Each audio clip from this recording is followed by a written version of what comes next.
Hello and welcome to another edition of S'mores by Fireside. As always, you can visit meetfireside.com to learn more about our marketing services for small businesses. Click on the S'mores tab and watch all these episodes in video form or download us wherever you like to get your podcast from. Today I am joined by Jeremy Jacobs of Ray's Bakery. Jeremy, will you tell us a little bit about yourself? Yes, I can tell you a lot about myself. My name's, as you said, Dax, my name's Jeremy Jacobs. I am I like to call myself the founder now, seeing as my mum retired last year, the founder and owner of Ray's Bakery. So we're a wholesale, we were a wholesale bakery, manufacturing bakery. We're based in England, in the United Kingdom. For listeners or viewers who don't know England very well, we're down on the very south coast in the lovely town of Brighton and Hove, or city of Brighton and Hove, I should say. And I started the business 11 years ago from my mum's kitchen. Lots of stuff has happened since then. But I am also a part-time MBA student at Sussex University. Probably about 3/4 of the way through, I'm just coming up to starting to write my dissertation. And then the other thing which I'm kind of up to at the moment outside of the bakery business is helping businesses to succeed, whatever that looks like. We were just chatting before we came on about small businesses, the kind of struggles. Oh, and that's my dog Biff, by the way, who's in the background. Named from Back to the Future? Not specifically. It must have been planted in there as a child with it. I just thought it was a really good name for dog, and I believe that all dogs should be named with one syllable names. So when you shout them out, it's like Biff. Oh, interesting. So helping businesses to succeed. So for those who don't know, I know Dax many years ago when we used to work at iCrossing. 15 years, maybe, I would think. Well, you started the business 11 years ago. Yeah. Your mum she started by making some baked goods for people before you came along. Is that where the seed of the business came from? Yeah. So we've always, as a family, we've always been massive foodies, into food. And my nan was loved baking at home. She actually always wanted to own a bakery, and she passed away about 13 years, actually we've just been 13 years ago now. And so as a way of dealing with the loss, my mum, that's my mum's mum, my mum started baking at home and had watched a TV program, a US TV program actually on Food Network or something, about cupcakes and the rise of cupcakes back in that sort of era. And then I left my job in digital marketing, the 2008 financial crash, 2007-2008 financial crash, took voluntary redundancy, and I with my entrepreneurial spirit and my skills in building websites and marketing them online, I said to my mum, do you want me to, because she started baking like loads of cupcakes, and I couldn't eat, I literally couldn't eat anymore. And so she was palming them off to friends, and then people were saying, oh, these are great, you should sell them. And so we built the website in that time, that after I left my job, built the website for her, had no intention of getting involved in it at all, and sort of built it up for her. And then I went off and did marketing consultancy for myself. And then it grew to the point where it was like, I can't not work in it, basically. I had to. Had you, when you were younger, had you had other businesses or entrepreneurial forays, or was Ray's? No, not really. I wasn't one of those classic, like, you interview entrepreneurs, and they'll often go, oh yeah, I was like 12, I was selling like sweets to the kids in the playground. I wasn't like that at all. What drove me to want to run my own business and work for myself was this. I just always was, with the large majority of my bosses, I was never inspired by. I've got this kind of like this sort of like arrogant sense that I can do everything better than you can. Not always, but certainly I always thought I had better ideas or different ways of doing it. And I don't like being told what to do, and I don't like being controlled. So it was a natural thing for me to want to work for myself. I'm sure if you interviewed any of my bosses, they'd be like, it's a pain in the ass. to work with, because I was just always challenged. I'm very challenging. So I would challenge back a lot. So yeah, so that's kind of, yeah, no, I didn't really. I remember I built my first HTML website when I was 16, and that was in 1996.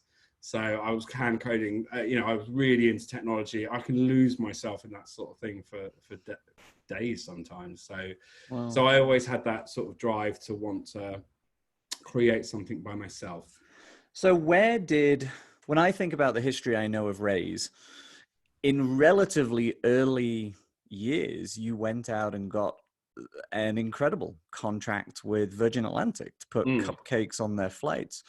Where do you think that drive to succeed at that level, or that almost permission in your mind comes from? Say, oh, of course I can go phone Virgin and get a contract as a tiny bakery in Brighton. Yeah, there's a funny story behind that, actually. So I think one of the things that I would say I got from working in digital prior to starting the company was that, so before I joined iCrossing, I was working at, I don't think they exist anymore, Zenith Optimedia, Z Media.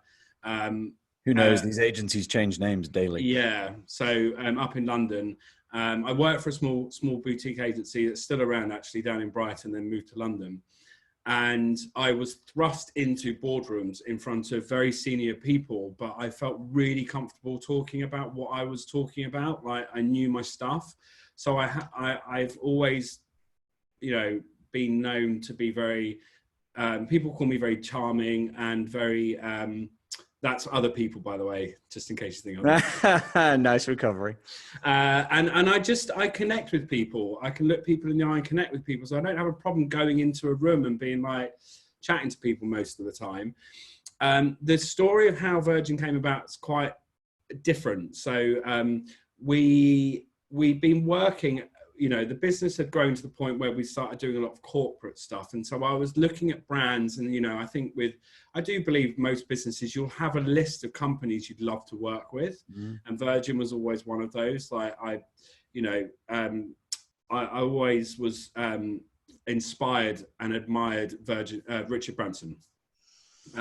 His style, the way he was, his attitude towards the LGBT community, Virgin Atlantic style, the way it communicated with its customers, it had that nice blend of being very sexy and very sultry, and also cheeky and British. It was that nice blend, which I really like. So I always had this desire to want to work with them, and we did actually get a small contract, just a one-off job, to supply these tiny little mini cupcakes with red, white and blue stars for their first flight from Manchester to Vegas. And these things were an absolute pain in the ass to make, and they took ages, but they were handed out on the flight. So for us at the time, it's like, wow, amazing. And how did that first contract happen? Google AdWords. We were advertising against corporate cupcakes, and they Googled us and found us.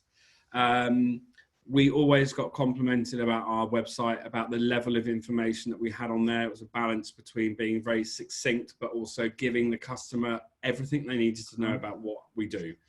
And I think our website probably needs a little bit more work. We're going to redo it. We're in the process of redoing it. But, the hope is that you can come and find out everything you need to know without even need to speak to us. And customers always like that. And then I kind of stalked them. I was at home one Friday night when I was living with Lottie, Charlotte Cummings, who we both know. And I was sat at home, and I was just on my laptop, and they had I don't think it exists anymore, a blog called V Traveled. And they did like profiles of travel and all this different stuff. And they profiled these two people that worked in brand alliances in the marketing department. And their job was to chaperone brands and look after them, obviously to get them to spend more money. They profiled these two people, and I put a comment, I've got the screenshot somewhere, a comment on the bottom that said, because they were talking about all this crazy stuff that Virgin do. And I said, what about cupcake decorating classes at 35,000 feet or something like that? We've worked with you before. And then I got an email from her like 2 days later saying, we'd like you to come in for a meeting. So I was like, oh, okay. It was kind of like just pure. What was the primary feeling there? Was it just overwhelming excitement, or was it, oh shit? No, no, no, no. I've got this like, no, not at all. I was so excited about it. I tell this story. I went into their head office and into their reception, and I'd worn Virgin coloured branded coloured socks that I just had at home. And I have this thing about matching. You can probably tell. I like to match colours, and I had red socks on, which were very similar. I hadn't bought them for that purpose. And I walked in and we were chatting and I was chatting to a reception, and I was like, look, I've even got branded socks on. I like lifted my leg up and like showed her my socks.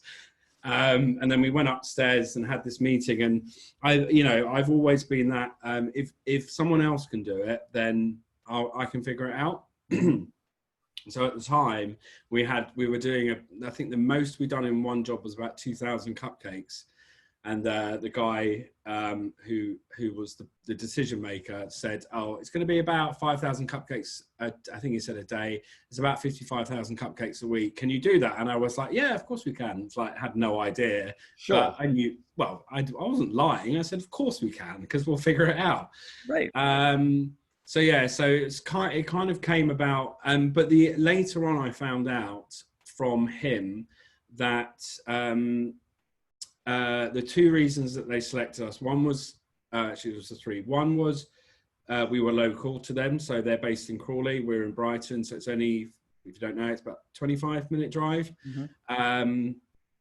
which in America is like literally next door. To us, that's like, it's quite a journey, but just down the road. And the other thing was that they like to help small businesses get a leg up in the industry. And then the other final thing was I had designed, so to try and get a USP, unique selling point around cupcakes, because they were always associated with America, we created Cupcake Independence Day on the 4th of July. And it was us taking back the cupcake from America, because we thought, because it's actually a Victorian invention. Right. So that was the whole thing. So we had this little logo that I don't know if you get it. You must get it in the States. You get the like little US flag, and it says US, or beef or whatever. And so we created this little Union Jack logo with Great British Cupcake, and put that on all of our branding, and they really like that. So it's those three reasons why they. Yeah, I can imagine that. Branson has always really played to the British part of the brand. British Airways many years ago, I remember, removed the Union flag from the tail of their planes, and Branson immediately jumped on that quite rightfully and put it on the back of all Virgin Atlantic planes. Yeah, and they got a lot of stick for that, didn't they, BA, for taking it off? Oh, absolutely. I mean, the flag-carrying airline no longer carried the flag. I think from a branding point of view, I don't know if it gets much worse than that. No, and it, we do, particularly when we did a little bit of stuff over in America, and we play on that strength. We play on that Britishness, because I know that a lot of people in the US love a British accent. They do. I ham it up as well, by the way, when I come over. Of course. All right, mate, how's it going? Like really Cockney or really posh, or like, hello, my name's Jeremy. Which one do you think they find harder to understand? Probably a Cockney. Cockney, yeah. Cockney's East London, by the way, for our American listeners. I'm a descendant of a Cockney, I found out the other day. Oh, did you? Well, I say the other day, quite a while ago. My dad's dad and like all the way back were all true Cockneys. Wow. Quite pleased with that. Anyway, yeah. Sorry, I'm talking about that. So another thing you did with the business that I thought was amazing, which you kind of touched on, you went on an episode of Cupcake Wars. I did, yes, I did, and I have Food Network. Is that who does it? Food Network, yes, 2012. It was just before we got Virgin contract. Okay. Actually, we were in conversation, and I had an email out of the blue from the I can't remember what department, but like research department, or the scouts that go out and find people randomly, and we had to do a 3-minute video, and it's on YouTube, and I have to say it's quite ridiculous. Yeah, go watch it. I think if you Google, it's Google like cupcake because we were called Indulgence Cupcake Company at the time. So I think it's Indulgence Cupcake Company Cupcake Wars audition, and you'll find it. And it's a 3-minute video, and it's just makes me laugh. It was so funny doing it. But we got on the show, and we at the beginning of the audition video was us filming the person, our first employee at the time. She came in really early morning. We had a video camera in her face, and we were like, and we told her that we told her that we were thinking of going, and it's her reaction, because she'd never traveled abroad before in her life. And we said, what would you say if we took you to LA to be on Cupcake Wars? And she was like, oh. So that was the start of our video. It was quite funny. That's fantastic. Did you win? No, it was rigged. No, we were runners up, so we got through to the final round. So it's 4. If anyone's not familiar, it's an hour-long episode, and there's 3 rounds. So we got through to the final round, and they never they never showed the response when we found out we got through to the final round. I was like disbelief, but we got through, and then no, we didn't win. Very sad. But they did. But if it helps, they did say that it was the runners said that they've never deliberated so long over a decision before. I'm taking that. Yeah, absolutely, absolutely. That could almost become the company's marketing tagline. Nobody has deliberated over our cupcakes as long as anybody else's cupcakes. Yeah, it was an amazing experience. You win the Virgin contract. The Virgin contract then grows into something bigger. Did you at any point there sit back and feel like you'd made it at that point, or does your brain work in a different way? Yeah, I did, and I shot myself in the foot massively. So I had this kind of like, we were bringing in levels of income every month that we'd never seen before, and it was kind of like I do a lot of work with a friend who does a lot of stuff around money and values and stories we have around money, and this idea that we have a ceiling that we don't believe we can earn above, and mine's quite low because it's kind of, and well, I believe it comes from family. So, it's kind of set. So when the money was coming in, it's kind of almost didn't believe it. And I probably in hindsight wouldn't have spent as much as I did. I didn't go nuts. We didn't spunk it up on the wall, ridiculous things or travel or whatever. We went and set up the bakery. But I think had I have known, if I knew then what, if I knew then what I know now, is that right around? Yep. I would have been way more careful and kept a lot back in the bank, because that lesson that I learned at that time has saved my ass now with COVID-19 massively. Interesting. Yeah. So it wasn't that you were spending all this money on luxuries. You were putting it into the business, but just expanding the business too quick. I imagine you've got a lot of very expensive items to buy if you're scaling up a bakery, right? Yeah. I mean, I would say we probably spent about, I'm going to try and convert it, probably about $150,000, maybe $100,000 to $150,000 setting up the bakery. So we spent a lot of it. I think I would say be more careful with the money, but also this illusion that Virgin would just keep on going, and that or it's something would just work out. I've always had this real mental block with business development and sales. Like, I don't particularly like doing it. I'm fine when you get me in with a customer. I can sell my company and what we do like really easily. But it's that going out and finding prospects. The build up to it, yeah. Yeah, and being persistent. It's not in my nature. I don't feel like I'm bothered. I don't like to feel like I'm bothering people or getting on their nerves. I'm a people pleaser. I like to meet. So it's unnatural for me to do that. So it feels uncomfortable. So I think at the time, one of the other things is I didn't have the confidence to reach out to people and say, I don't know what I'm doing, I need help, which I think happens a lot. Where did that lesson come from? So you spent this money, you grew the bakery, you were excited about the business growth. Had you had the realization by that point that you weren't comfortable reaching out to people and the early stages of business development wasn't for you, or did that come much later?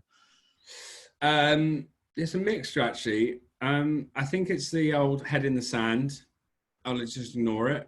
It's uncomfortable. I don't want to deal with it. So I'll just ignore it and carry on and hope that something works out. Terrible, terrible thing to do. Common, though. Sorry? Very common, though. Yeah, absolutely. Oh, I see it all the time. And so that's why it's important. So I've set up my own consultancy business, Helping Business Cookie Jar Consultancy, like the link Nice. there. And it's really to kind of like be in people's faces and go like, it's okay to ask for help. It's okay to say I'm struggling. You know, I think I mentioned it on my LinkedIn profile, like mental health is super important to me. I've had my own struggles with addiction and you know, mental health, depression, anxiety, the whole thing, and it's all been driven by business. And I've overcome that to a certain extent. And so I'm really, really passionate about reaching out to people and being like, I'm here, it's okay. What do you need? You know, let's talk stuff through, and being a sounding board for people. I think people tend to, and particularly in British culture, people tend to keep stuff to stiff upper lip. People keep stuff to themselves and they don't go, I need help, I'm struggling. And I would say more in men than women. So, you know, I think that's probably true. I think the British versus American, I would say largely I agree with that. I think there is more of a tendency that we tend to be, to the stereotype, a little bit more reserved. Yeah. I think a lot of us of this kind of age were raised with a belief of get on with it, you know. And in fact, I'm sat Your here mug. sat here drinking out my wife's mug right now, and written on it, her mug says, "No one cares, work fucking harder," which I think is such a. I don't think that mug would sell in England. There is no, I don't think it would it?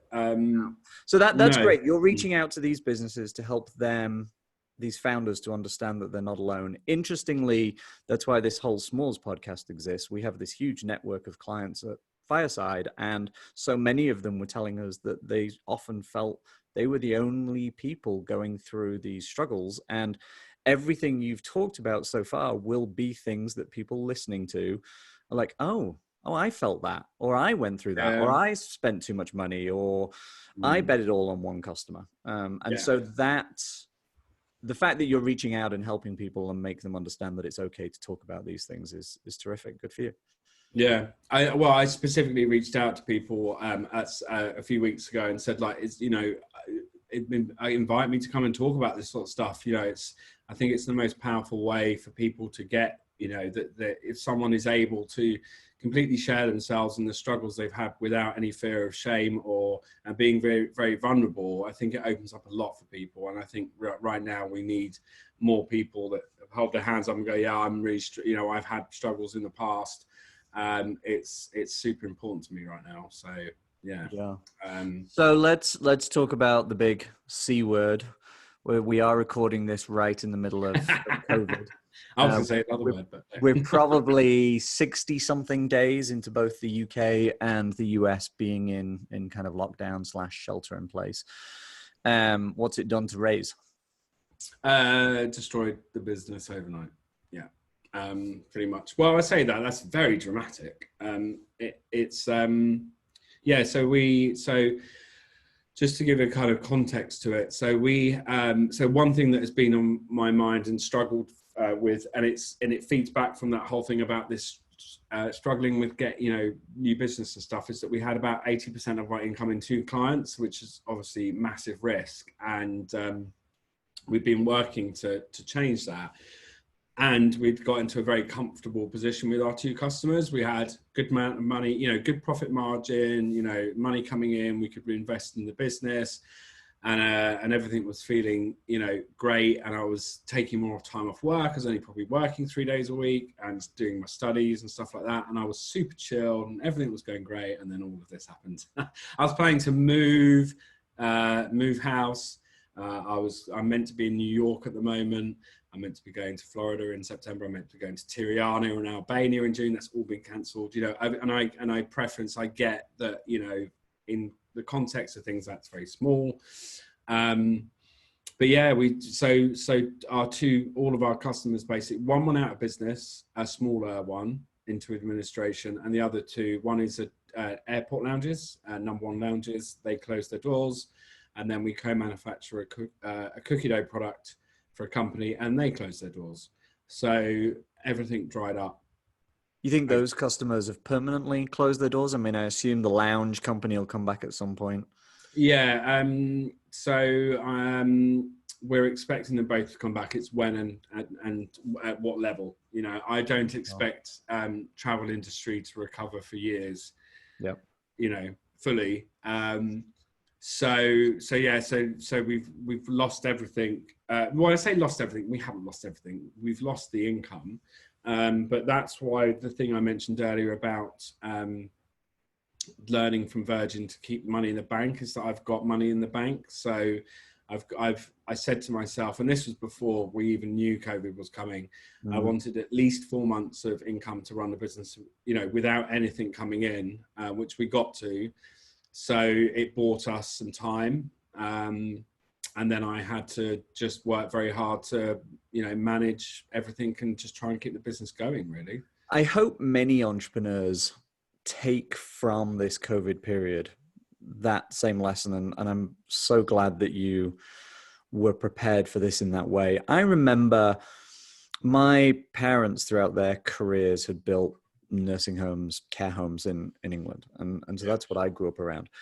And when it was just my mum at the end, she had two left and she realized the business just didn't have enough cash in it. And so she went through the exercise you did, and she had a devastating fire. The roof of one of them caught fire, and it was a £250,000 hit that ultimately the insurance company chose not to pay out on. If she had not gone through that same realization that you went through, then obviously life would be very different for her now in her retirement. I don't think we can emphasize enough to people. You know, it's always a balancing act between making smart decisions around growth and capitalizing on opportunities and so on. But you can't, nothing helps you sleep better at night, certainly for a lot of people, knowing you've got I now sleep 8 or 9 hours a night. I know I was getting like 5 at a maximum, right? And very white and very pale and very stressed. And stress is meant to be the biggest killer, way over smoking or anything else. So that's super important. Isn't that a fascinating thing? Essentially, by saving that 4 months, you bought yourself a better quality of life and better mental health, which probably brought you years back on your life. That's really interesting. Most of our current audience for S'mores is in the US, and in the US we have this Small Business Administration, what's called PPP, Payment Protection Plan. They call them loans. It's unclear yet whether they'll really get forgiven or not. I actually think what the UK did with paying people for furloughed workers has been clever. Will you describe a little bit what that process has been like for you? If you've got support, what that support looks like? Yeah, so there's three main things that happened. So quite soon after the pandemic, they introduced this furloughed scheme. Never heard that word before. Everyone knows it very well now. And what does it mean? Because it's not being used in the US. So there's a legal definition for it. But what it essentially means is that it's to prevent unemployment, basically. So they've done it so that I don't have to lay off my staff and essentially fire them. So what happens is they get furloughed, which means that they're not allowed to do any revenue generating work for the business. It's for 3, so they have to be furloughed for a minimum of 3 weeks. Who came up with that is no idea. I think they've realized and they're going to change it. So they're furloughed, and then the government will pay 80% of their wages, which is a grant, so we don't have to pay it back. And then we can choose whether or not we want to top it up another further 20%, so they get 100% of wages. And then they basically go home, and they can go and get another job. Really? So they can, yeah. I've got people that have come to work for us temporarily, and they've been furloughed, and they're getting paid by me, so they're getting double the money. That's incredible. Was it easy to apply for that You 8? yeah. So well, actually, we have an accountant, and so they did the whole thing for us. They did all the calculations. They set up an online system, which I haven't seen because I don't use it. Which Right. apparently you go in, make your claim. We got the money about 5 days later, and that happens once a month. So, excuse me. So I always try and avoid comparisons too much between the UK and the US. However, I do think this is just such a fascinating one, irrelevant of any listener's belief of any current administration or any set of people in any sort of power on either side of the Atlantic. I do think that the US made it very hard and created a lot of uncertainty for business owners. And we actually ran a survey, and 70% almost of business owners in the US as recent as 3 weeks ago had no idea if they even qualified for the PPP program. And they don't know if it's a loan, or they don't know whether it's something that they're ultimately going to have to pay back. So whilst I don't think either country got a lot right with the pandemic, I think probably when I talk to business owners like you out of the UK, it seems to have got that one right. yeah. I mean, it's interesting being in Europe. If you compare us to the rest of Europe, we're considered to be like the America of Europe, Yeah. of the world in respects to how I think the government has got some things right. The government has massively got some things wrong, and it throws up loads of questions around leadership. Yeah. I know that there's legal issues with someone coming out and apologizing or saying sorry, it's admitting fault, but no one in our government has come and said, "Oh, we've messed up. We're sorry." That's You not know, the political climate. If you say sorry for uh, something, it nearly always has to be followed immediately by a resignation. yeah, and you look at places like New Zealand and other leaders that are capable of doing that, and well, anyway, that we won't go down that road, but yeah, so we've got the furlough scheme, so that enables us to keep our staff on. I'll be quite frank, if that didn't exist, I would have to lay the staff off. So Sure. it's more for the team, and obviously I want my team are fantastic, and I want to keep them in work. But there has to come sometimes in business, and they get that where you've got no choice. Of course. You have Now, to. there are a couple of other differences here, though. But first of all, I want to ask, do you, as the business owner, do you get to use some of that grant money to pay what was your income? It's complicated. So if you are so we have we have what's called a PAYE, which is pays you earn scheme. So in the US, you have to do your own tax returns, I believe. You Yep. only have to do a tax return if you're self-employed, you're a company director. If you're employed, it's all done automatically for you. So you don't have to touch, it's all calculated.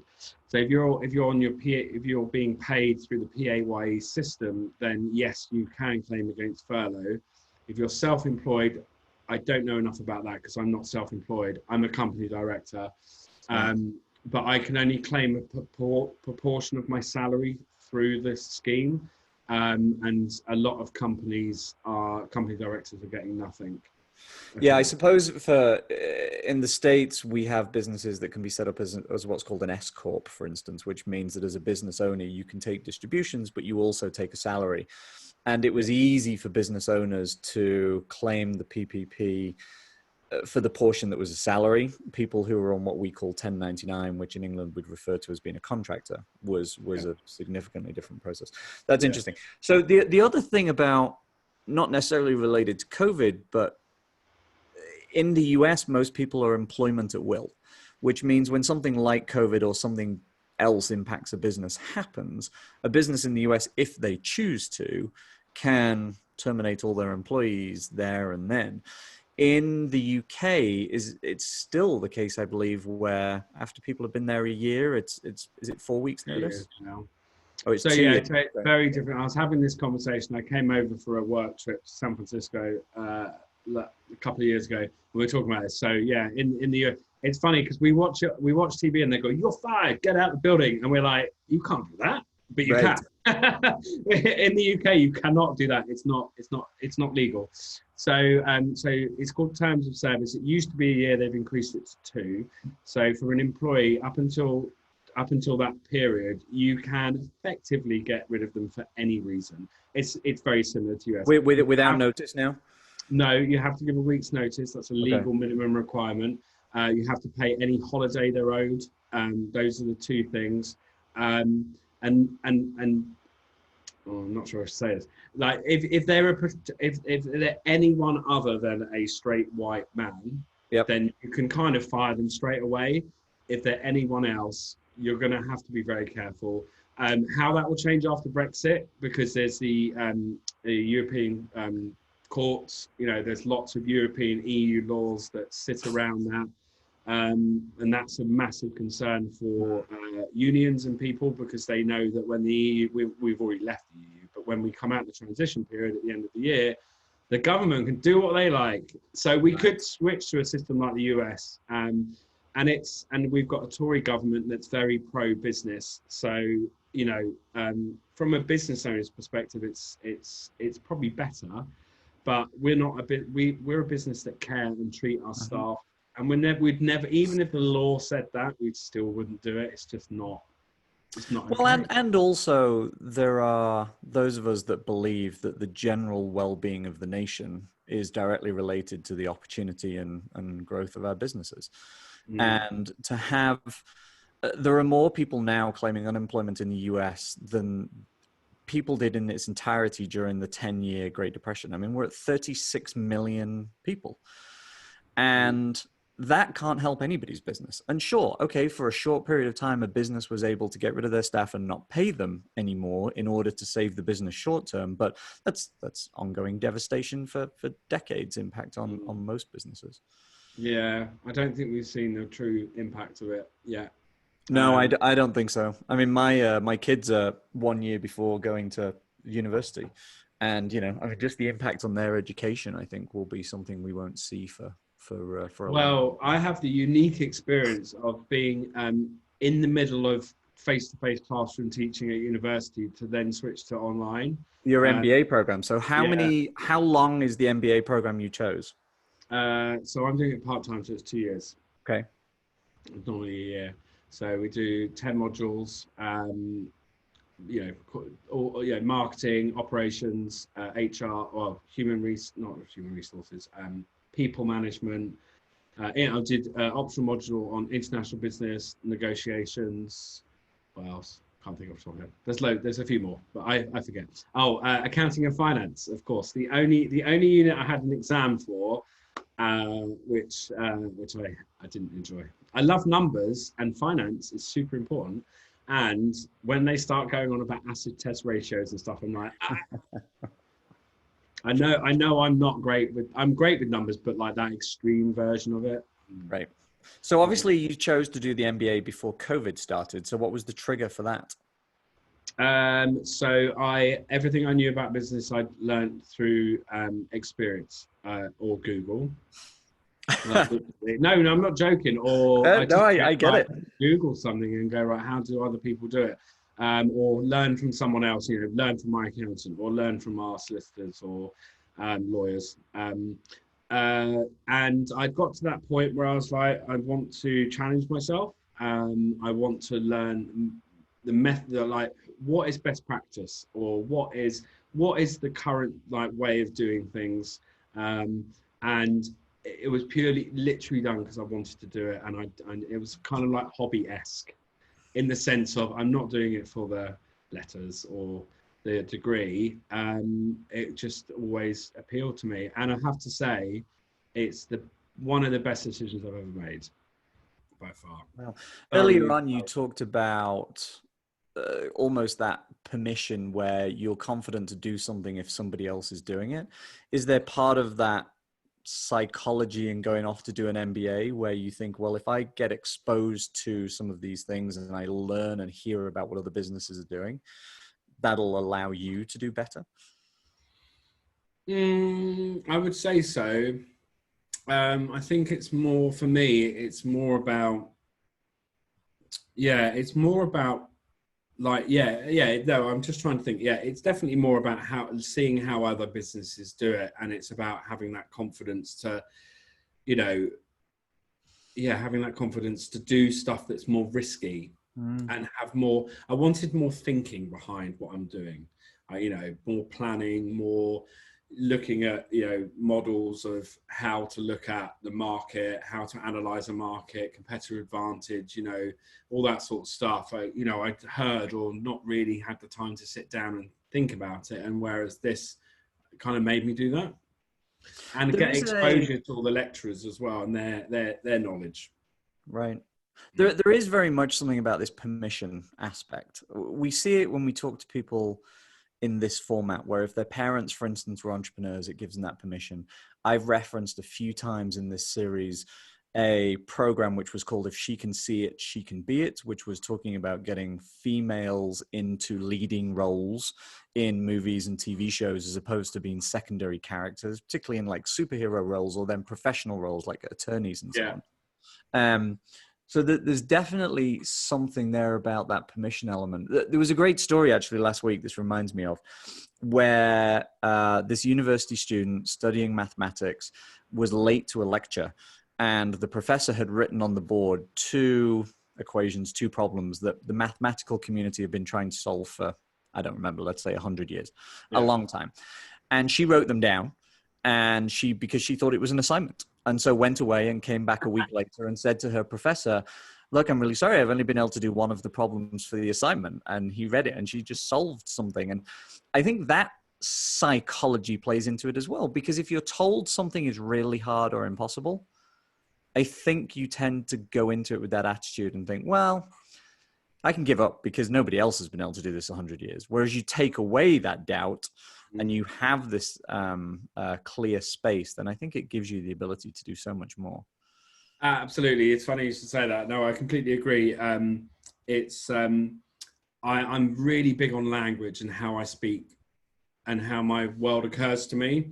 And I catch myself going, oh, it's really hard. It's really challenging. And it's like, I'm not necessarily like, I don't believe in a higher power. I'm quite sort of science logic based, but I do believe, if you say something's hard or challenging, you're creating this world and this environment where it is like that.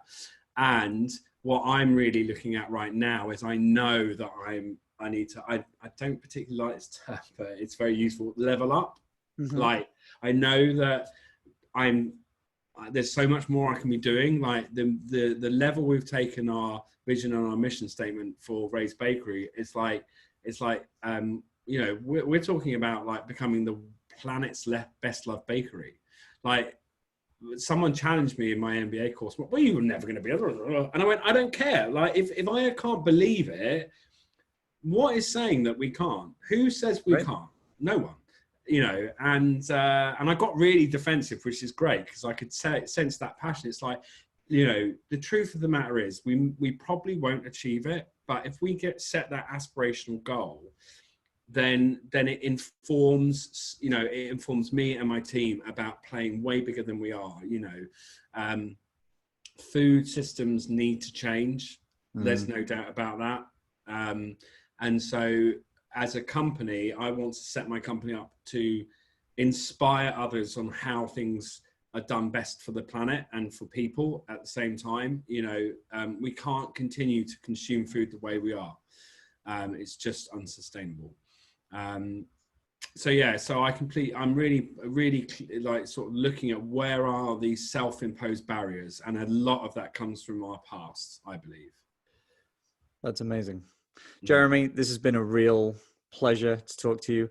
Will you tell our audience where they can find out more about your business and you?